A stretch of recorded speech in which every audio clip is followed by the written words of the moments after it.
Welcome to today's episode of STEM Study. I'm Astro Rodi, and today we have a special guest. Richard Easton has degrees from Brown University and the University of Chicago. He works as an actuary. For the past 15 years, he has been writing and speaking about the history of GPS. His book, GPS Declassified, From Smart Bombs to Smartphones, has been used as a textbook by the Air Power School and was selected by the Air Force's National Security Space Institute for its 2016 Space Professionals Reading List. Richard's father, Roger Easton, designed Vanguard 1, the oldest satellite still in orbit, and is widely recognized as the inventor of GPS. Thus, he has a unique perspective about its history. His father tinkered with Vanguard 1 on their dining room table. So with all this in mind, let's take a look at what he has to say about the history of GPS. Why don't we start with kind of a prelude to GPS in the maybe in the 1940s? Well, of course, you had Wernher von Braun and his team with the V2 being, as Tom Weir said, once the rockets go up, who cares as they come down? That's not my department, says Wernher von Braun. And he and his group surrendered to the Americans in the close of World War II in Europe. They were brought to the U.S. with Operation Paperclip. And then, I mean, they were launching a modified V2s, but really with the cutbacks post-World War II, little was done until the 1950s. He started working on the Redstone.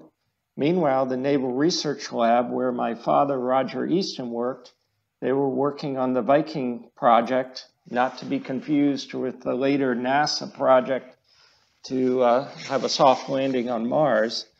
Viking was a single-stage rocket designed to do upper atmospheric research.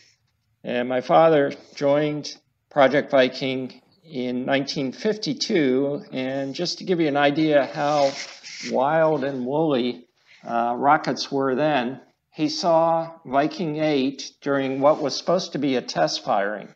So, you bolt the rocket down and you make sure that the rocket is performing normally. And Martin changed the way it was bolted down, and there was so much vibration from the rocket that it took off during what was supposed to be a test firing. So Dad said poor Milt Rosenberg looked about as upset as it could be. I mean, obviously it wasn't configured, to do all the instrumentation in the test, that experiments that would have been done in a normal Viking. So it got destroyed at about 3 miles. I think they did have launch safety. Martin felt bad. They made the next one. They sold the next one at cost, and the Viking project continued. But it was a hard day for poor Milt Rosen, who I met in 2009. 1955, you've had the announcement of the International Geophysical Year from July 57 through December 58. It was expected to be a solar max. And both the US and the Soviets announced they'd launch a satellite. And the US had a competition between the three services, Army, Navy, and Air Force, with Wernher von Braun on the Army. And to the chagrin of Wernher von Braun and the surprise of the Navy, they won.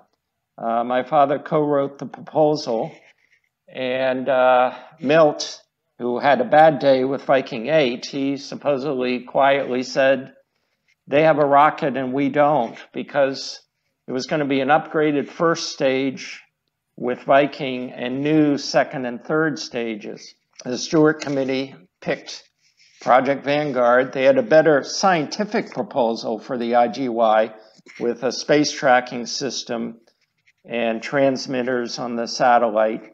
Initially, von Braun, it was going to be just nothing with a transmitter, which meant it couldn't do scientific experiments, and it would be hard to track. So Vanguard started off, had all sorts of problems. One consideration possibly was that Vanguard wouldn't interfere with ICBM development. The Redstone was an intermediate ballistic missile, and the Air Force's Atlas was an ICBM, whereas the Viking was not a missile project. But Martin got a contract to work on the Titan ICBM and moved some of the best engineers to work on that. So rather than Vanguard slowing down ICBM development slowed down Vanguard. We've just been celebrating the 60th anniversary of the first human, Yuri Gagarin, in space. And many people know about the Soviets launching Sputnik 1 on October 4th, 1957. It's been called the shock of the century. One of my dad's colleagues, Martin Votah, said on October 2nd, a memo went out saying there'd be no more paid overtime for Vanguard. 2 days later, the Soviets launched Sputnik, and that memo was never mentioned again. It was crashed to get a satellite in orbit. And of course, a month later, the Soviets launched Sputnik 2 with a dog on board, Leica. The White House is under a lot of pressure. They announced that Vanguard TV3, Test Vehicle 3, will launch a satellite in December 57, which that was the first test of Vanguard with all 3 stages live. The Vanguardians thought it had a low chance of achieving orbit, and it got about 4 feet off the pad and blew up. So it was, I believe it was December 6th, so bad. You know, the newspapers on December 7th could say, gee, this is the anniversary of Pearl Harbor, and we've had a rocket Pearl Harbor, Flopnik, etc. But the satellite survived. My dad, who designed the test vehicle, the small 6 and about 1/4 inches, 3.5 pounds satellites, he put it in its little wood box and brought it back to our home just outside DC, carried it on board a commercial flight, which when I told Dava Sobel, the author of Longitudes, she thought that was very funny and wondered what TSA would make of that today. But you can now see it at the National Air and Space Museum, and there's my father's picture next to it. They certainly wouldn't allow that kind of thing to happen these days. You know, pretty much any sort of even printed circuit that's going into space is regulated so heavily you can't even take a picture of it and leave the building with the picture. I have a picture of myself next to Vanguard 1, which was a successful launch in March of '58. Dad used to bring the satellite home and tinker with it. So again, there were no clean rooms back then. You were just hoping that the transmitter would work, that the rocket would work. About a year and a half ago, I moved and I found an old binder that I'd completely forgotten about, but it had a lot of primary source documents from Project Vanguard. It included a test. It included a 15-page checklist for TV3, Flopnik, and it also included experiments. The Vanguard 1 had 2 transmitters, one solar-based, the other with batteries, and they modulated the frequency based on the internal and external temperature of the satellite. So there was test results from that there was a memo to my father saying, with much pain, here's our document with the experiments. So where did you go from Vanguard to GPS? In January '58, Dad realized Minitrack, which they used to track Sputnik. In fact, there's a little story there. Okay, October 4th, 2 days after the memo saying there'll be no more paid overtime, Sputnik 1 is launched. My father gets called, and the IGY specified that you transmit at 108 megahertz. Sputnik was transmitting at 20 and 40 megahertz. So they needed to modify Minitrack for the different frequency. So my father calls Marty Votah, his colleague, and says, the Soviets launched a satellite. And Marty said, good, they've shown it can be done. And with the no more paid overtime, he was having friends over and he was looking forward to a relaxing weekend. And Dad said, "No, you don't understand. We got to track it." And Marty said, "Well, can I finish dinner first?" And he said, "Yes, but come right in." And they basically worked around the clock for the next 3 days to modify Minitrack. So a few dinners were missed along the way. But at any rate, my father realized they were tracking the signal from Sputnik 1. Soviets will soon have a spy satellite that'll be quiet most of the time. How do you track that?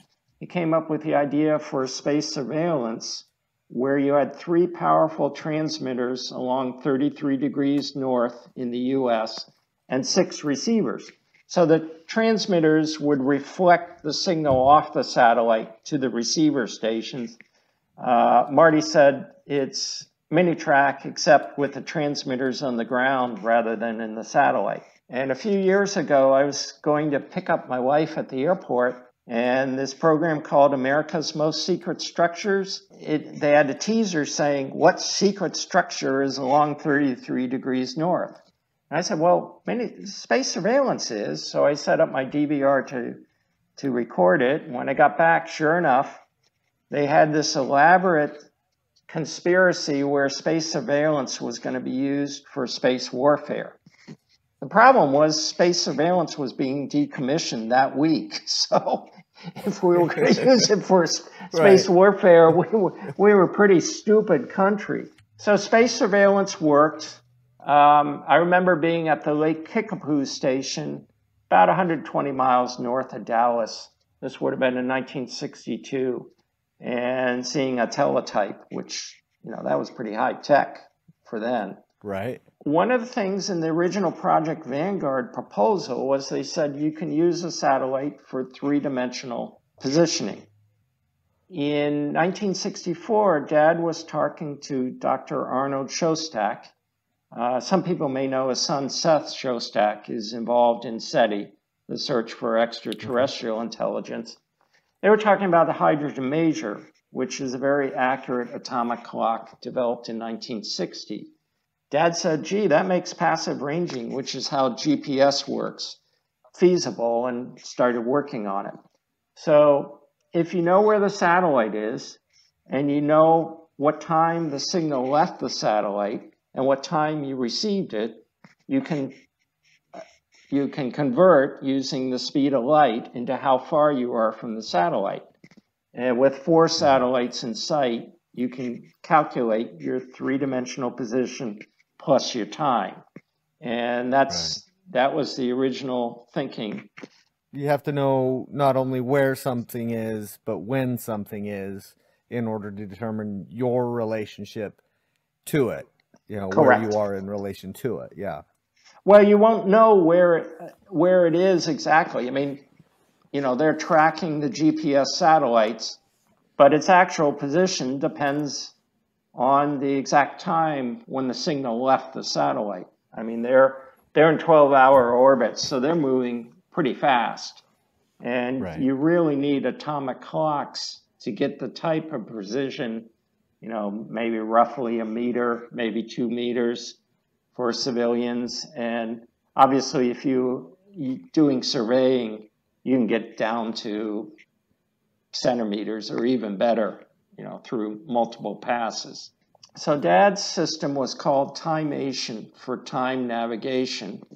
And they launched the first satellite in 1967, second in 69, which transmitted on 2 frequencies. So you could adjust for the distortion caused by the ionosphere. The Air Force was also working on its own system called 621B, and the Pentagon decided in 1973 to unify the 2 systems, and there's been a fight over, almost from day one, over who did what, who gets the credit.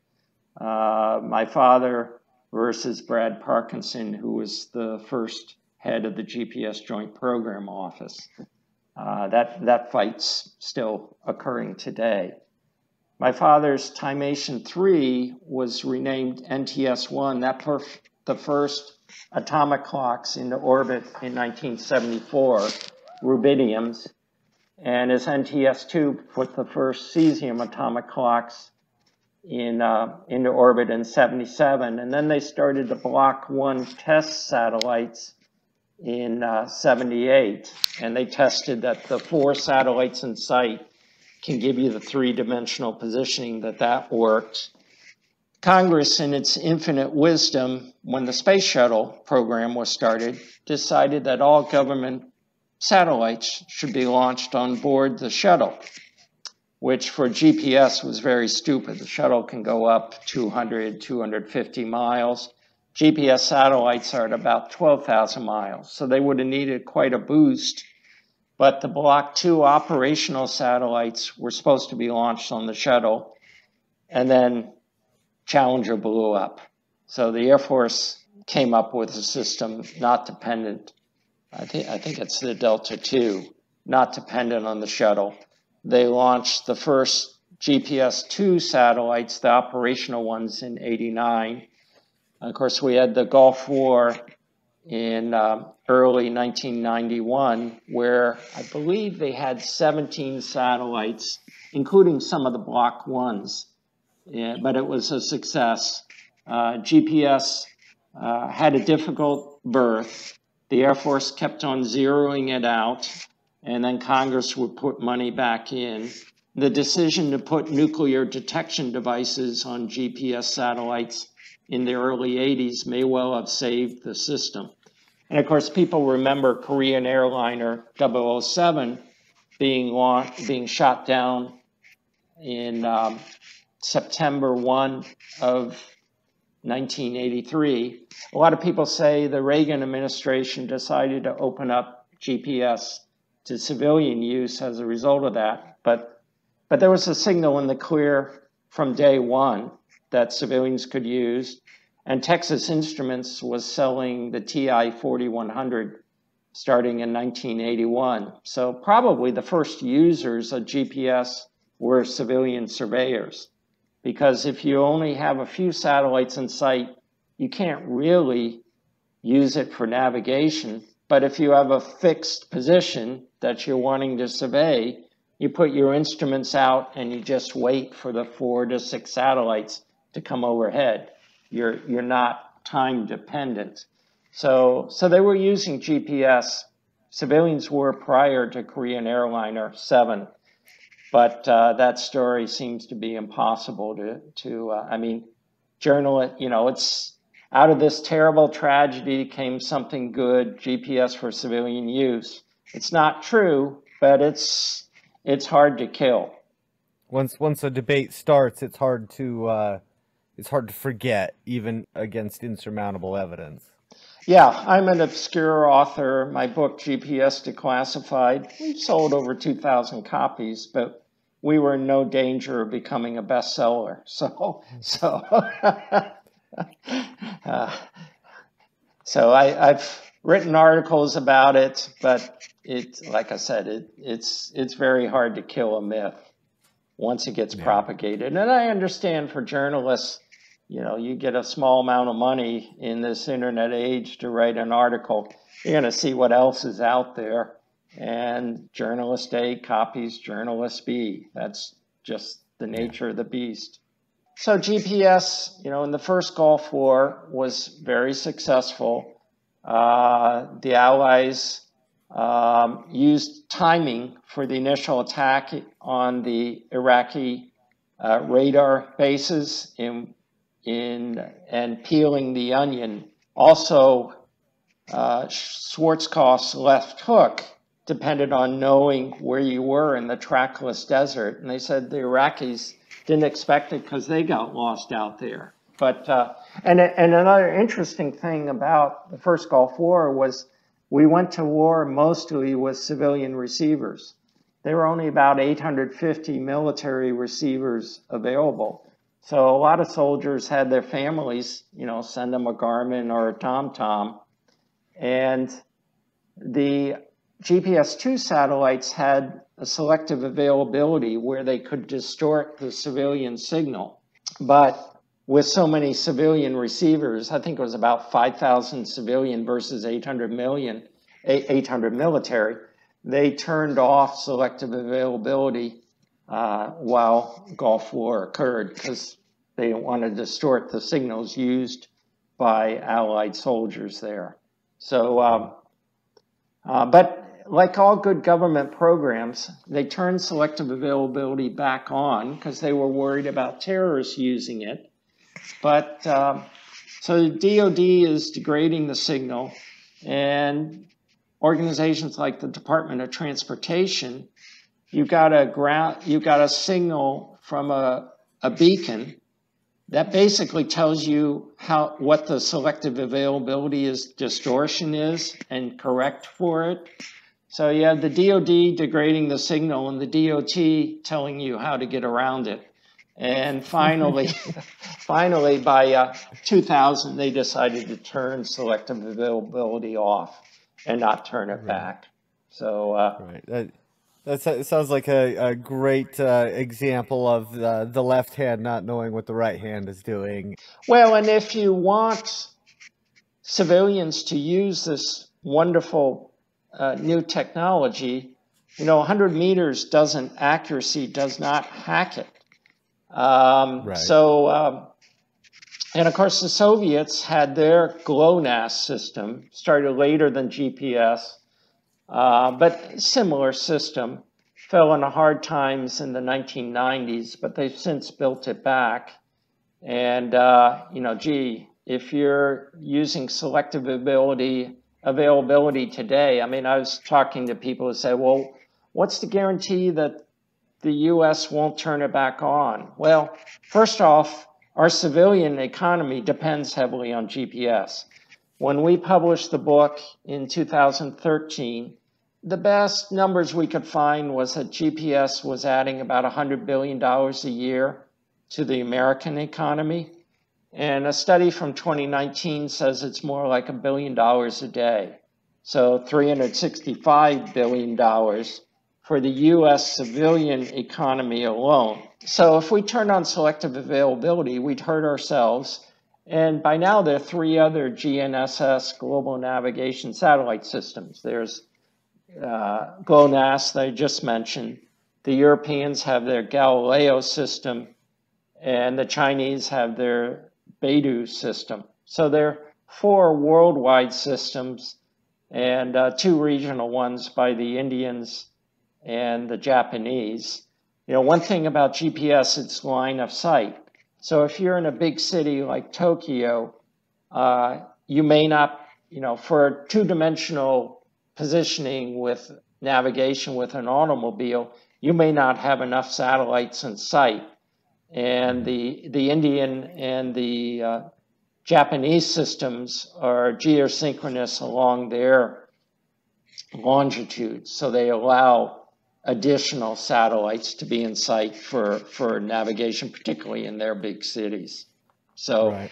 So by now it doesn't make sense to turn off, turn it on selective availability. So there's a lot of consumer devices that have GPS in them. One of the first things that comes to my mind is consumer grade drones.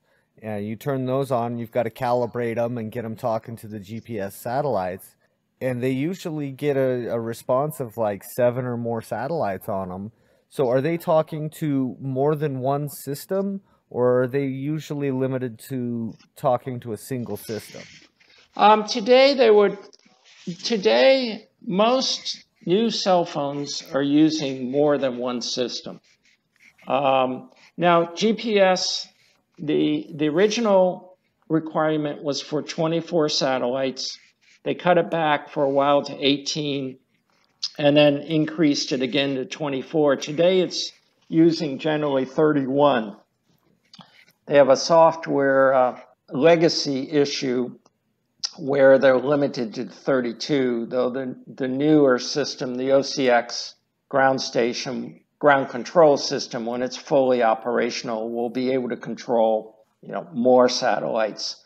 But you could easily have 7 GPS satellites in sight. And like I said, a lot of them today will be using GLONASS Galileo, and even possibly Beidou. So it's been estimated that if you have 70 or more satellites in sight, they could start interfering with each other. So you can't have too much of a good thing. SpaceX's Starlink, there's been some discussion that they might use that either in place of or as a supplement to GPS. When my father was working on his timation system, which he was always going to have mid-Earth orbits, basically either 8 or 12-hour orbits. But there was proposals for low Earth orbit system, and Transit, the first NavSat, was actually low Earth orbit. I believe their satellites were about 700 miles. And then the Air Force had theirs in geosynchronous or near geosynchronous orbits. So we may go back to more a transit type system, or even improved inertial navigation. I mean, there's a lot of concern that GPS could be jammed or spoofed, and that you need to supplement it with systems like enhanced LORAN or improved inertial navigation systems. GPS doesn't work well in malls, so you may have a supplement where you're using cell towers or something like that. So one of the interesting things that I noticed in the information you gave me, was it Vanguard 1? The solar cells worked for 6 years? Correct. I believe Sputnik 1. And that was our first attempt of putting any sort of solar cell in space, because I mean that was the first American satellite as well. So that's actually second. Explorer 1 was the first, right. But that was battery powered only. Their batteries ran for about 4 months, whereas again, GPS satellites and so many satellites run on solar power. And Vanguard 1 had 2 transmitters, one using batteries and the other solar power, and they performed very well, working for 6 years. One problem my dad said was that there were so many delays that the batteries would run down. So they ended up, only installing the batteries at the last minute before a launch attempt. But yeah, that's one of the distinctions. And Vanguard 1 and the third stage of Vanguard 1 are the oldest pieces of man-made space junk out there. So I once sat on a picnic table a couple inches away from one of the 2 oldest pieces of space junk. And that's the photo with you in the red coat? Yes. That looks like we live just outside Washington, D.C. Vanguard 1 was launched on St. Patrick's Day, March 17th, 1958. So I would guess that was a week or 2 before the launch.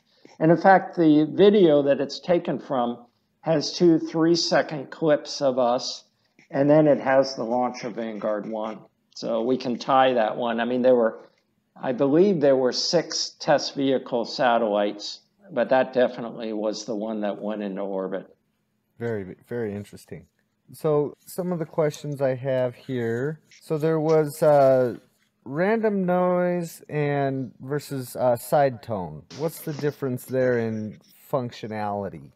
My father's system was originally going to use side tone ranging versus spread spectrum, which is what the Air Force.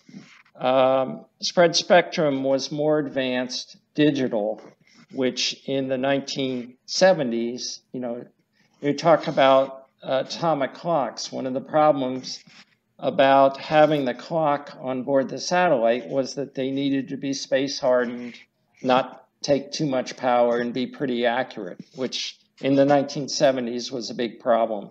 On the other hand, the Air Force's spread spectrum needed a lot of development before it worked. The initial spread spectrum modulators in satellites, had problems. So that was the major contribution of the Air Force to GPS, not insignificant by any means. In fact, my father's timation development plan from 1971, he already was going to use both side tone ranging and spread spectrum. But the spread spectrum was from the Air Force 621B project. Mm-hmm. Okay. And today, all GPS type satellites use a variant of that. That was, again, the Air Force's contribution, major contribution. Another one of the questions that came up was instrumented range. There was kind of a discussion about whether to go into an 8 or a 12-hour orbit. Yes. One of the big considerations there was where to put the ground stations. The decision initially was to put ground stations in either the continental U.S. or secure U.S. territories. And that led to what was called the Indian Ocean Gap. Do you want to put a ground station in Diego Garcia? And there was a lot of concern during the Cold War that would make the system vulnerable. Depending where you put the ground stations, you could change from an 8-hour to 12-hour orbit, which allowed you to have, at 8-hour orbits, you really needed 27 satellites, whereas at 12-hour, you could get by with 24. And the decision was finally made, we'll go with a higher altitude, which in turn meant you get more frequent updates. The technical triumph known as the Global Positioning System of Satellite-Based Navigation was incubated in the mind of Ivan Getting. Okay, yeah.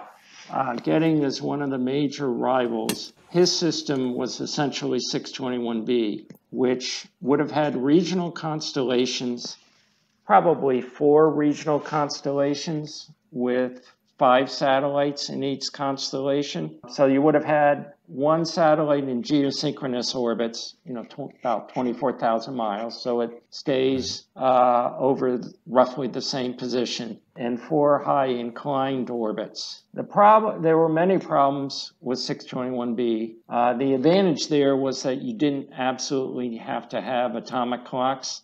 They were repeater satellites. So the signal would be sent from the ground station with the time to the satellite and then back to the receiver. The problem, one problem is that it wouldn't have truly been worldwide. It would have given you poor positioning near the globes, near, north and south poles, near the poles. The European constellation would have been denounced by the Soviets as a spy system, and you needed to have the ground stations in the same area as the geosynchronous satellite because, it stays generally over the equator at a constant longitude. So to knock out the system, you could either have an atomic bomb in orbit, which the individual constellations would have been very close to each other, whereas the Timation constellations were originally, it was going to be 3 planes with 8 satellites in each plane, symmetrically 120 degrees apart. And then they decided 6 planes with 4 satellites would be better. But the satellites would be much more spaced under both the Timation and the GPS proposals. Whereas the 621B would be vulnerable to a single attack. You couldn't move satellites easily from one constellation to another. And you could either attack the ground station or jam the uplink. Even if you had atomic clocks in the satellite, the ground stations were much more vulnerable. Whereas with Timation and GPS, you knock out one ground station, the satellites go to the next. It's a slight degradation, but not like 621B, where if your European ground station is knocked out, the system is knocked out. So it had many vulnerabilities. Plus, in the 1970s, to get satellites in geosynchronous or high inclined orbits was far more expensive than Timation's mid-Earth orbits. So it's much more expensive, much more vulnerable, and that's why 621B was rejected, and a variant of Timation was accepted as GPS.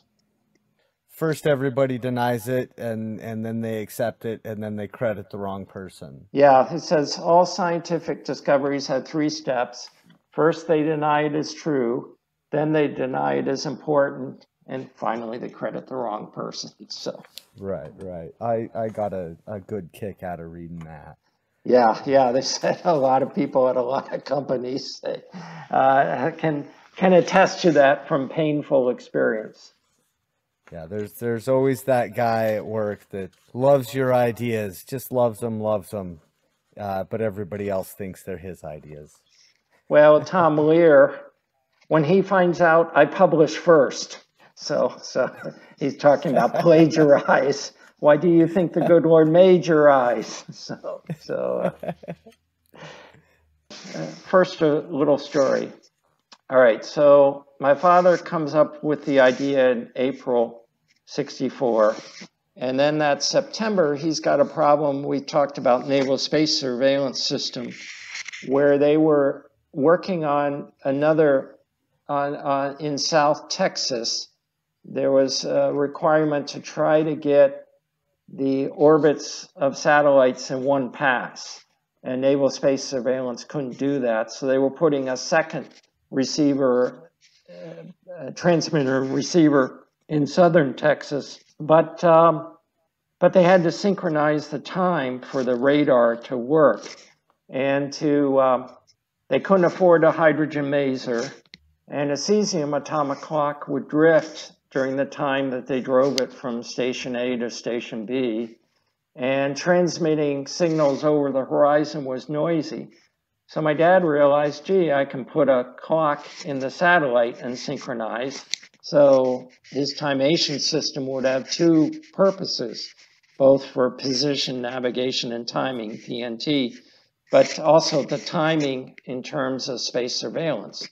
And a month later, they had a test on 295 outside Washington. Well, actually in Washington. It was not completed yet. One of my dad's people had a transmitter in his convertible, and they tracked it at the Naval Research Lab. In fact, Chester Klezak said Matt Maloof, who was driving the convertible, was surprised they could tell when he was changing lanes.